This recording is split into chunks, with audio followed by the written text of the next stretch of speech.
प्रिय विद्यार्थियों, आज हम हिंदी साहित्य के काल विभाजन और नामकरण इस विषय पर अपनी बात रखेंगे। स्नातक प्रथम वर्ष में हिंदी साहित्य के द्वितीय प्रश्न पत्र में यह प्रश्न पूछा जाता है। उसके अतिरिक्त हिंदी साहित्य के विद्यार्थियों के लिए यह प्रश्न सदैव उपयोगी है। एग्जाम में, उसके अतिरिक्त कंपटीशन के एग्जाम में भी इस सवाल पर प्राय प्रश्न पूछे जाते हैं। इसी काल विभाजन और नामकरण के बाबत हम बात करेंगे। काल विभाजन हिंदी साहित्य में इसलिए किया गया जिससे हम एक विशेष परिपाटी जो लंबे समय तक चलती है, उस विशिष्ट परिपाटी को एक विशेष अवधि में समेटकर और उसे एक नाम दे सकें, जिससे सुधी पाठक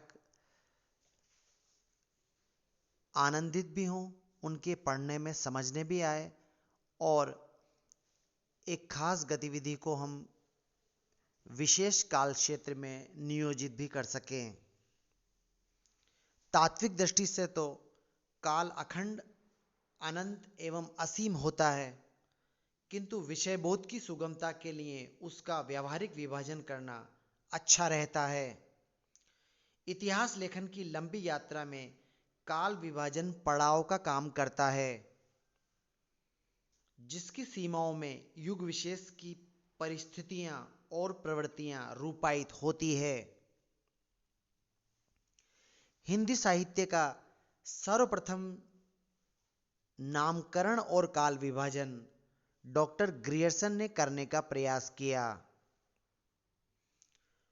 उन्होंने विशिष्ट रचनाओं के आधार पर अलग अलग काव्यों को अलग अलग आकार में नाम देना पसंद किया। उनका जो विभाजन था वो इस प्रकार था। पहला, उन्होंने चारण काल 700 से 1300 ईस्वी तक। दूसरा, 15वीं सदी का धार्मिक पुनर्जागरण। तीसरा, जायसी की प्रेम कविता। चौथा, ब्रज का कृष्ण संप्रदाय। पांचवा, मुगल दरबार। छठवां, तुलसीदास। सातवां, रीति काव्य। आठवां, तुलसी के परवर्ती अन्य कवि। नवां, 18वीं शताब्दी। 10वां, कंपनी के शासन में हिंदुस्तान। और 11वां, विक्टोरिया के शासन में हिंदुस्तान। इस प्रकार उन्होंने हिंदी साहित्य की सारी सामग्री को 11 भागों में बांट दिया।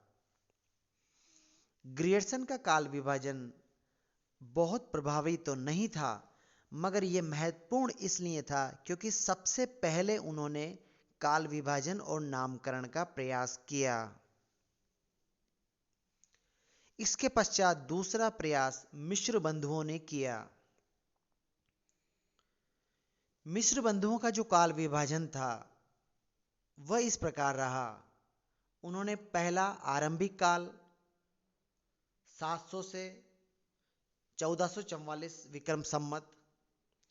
दूसरा माध्यमिक काल 1445 से 1680 विक्रम संवत। तीसरा अलंकृत काल 1681 विक्रम संवत से 1889 विक्रम संवत तक। चौथा परिवर्तन काल 1890 से 1925 विक्रम संवत तक। तथा आखिरी वर्तमान काल 1926 से लगातार अद्यतन। यह मिश्र बंधुओं ने 5 भागों में 1000 साल के हिंदी साहित्य के इतिहास को बांटना पसंद किया। इसके बाद आचार्य रामचंद्र शुक्ल का काल विभाजन आता है। विद्यार्थियों, शुक्ल का काल विभाजन ही सबसे ज्यादा महत्वपूर्ण और प्रसिद्ध रहा। उन्होंने जो काल विभाजन किया उसमें पहला उन्होंने आदिकाल या वीरगाथा काल नाम दिया, जो 1050 संवत से 1375 संवत तक था।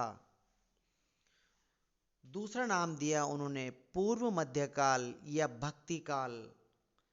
यह संमत 1375 से 1700 संमत तक रहा।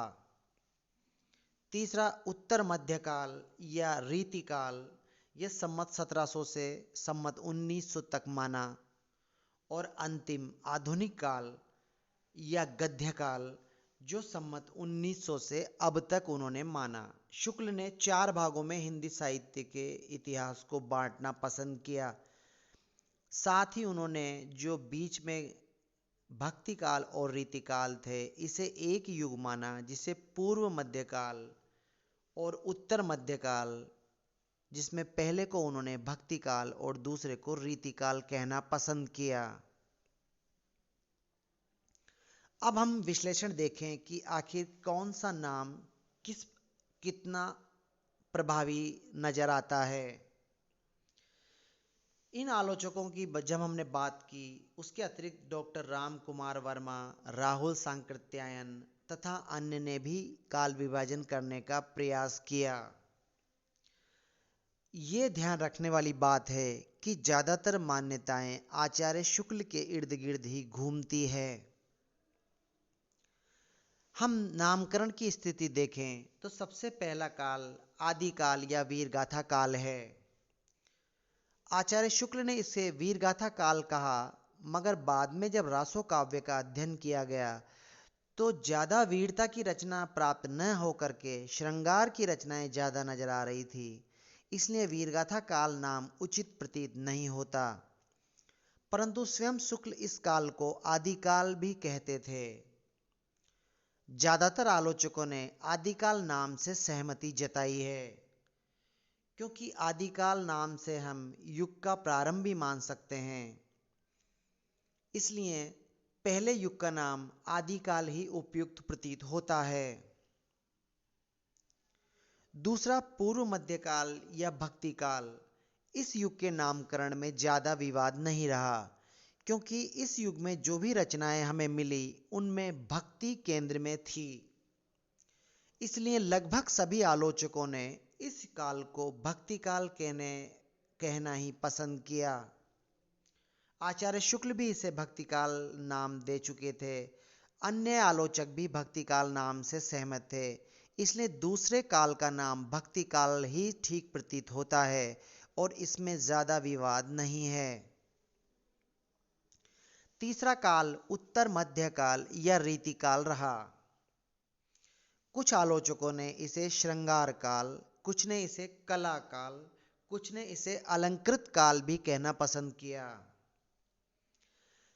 पर एक बात हमें ध्यान देने लायक है कि इस युग में आचार्यत्व की परंपरा रही, लक्षण और लक्ष्य ग्रंथ रचने की परंपरा रही और पूरे काल में यह परंपरा व्याप्त थी। सभी कवि इस परंपरा के इर्द गिर्द ही घूम रहे थे, यानी एक खास रीति इस युग में प्रचलन में थी। इसलिए रीतिकाल नाम ही इसका ठीक प्रतीत होता है। शुक्ल भी इसे रीतिकाल कहना पसंद करते थे। अन्य आलोचकों ने इसे श्रृंगार काल नाम दिया। श्रृंगार काल नाम भी वैसे बुरा नहीं कहा जा सकता, मगर एक विशिष्ट परिपाटी जो इस युग में चल रही थी आचार्यत्व परंपरा की, वो श्रृंगार काल कहने में छिप जाती है, जबकि रीतिकाल नाम में श्रृंगार भी समाहित हो जाता है। इस अर्थ में श्रृंगार काल की अपेक्षा रीतिकाल नाम ही सर्वाधिक उपयुक्त प्रतीत होता है।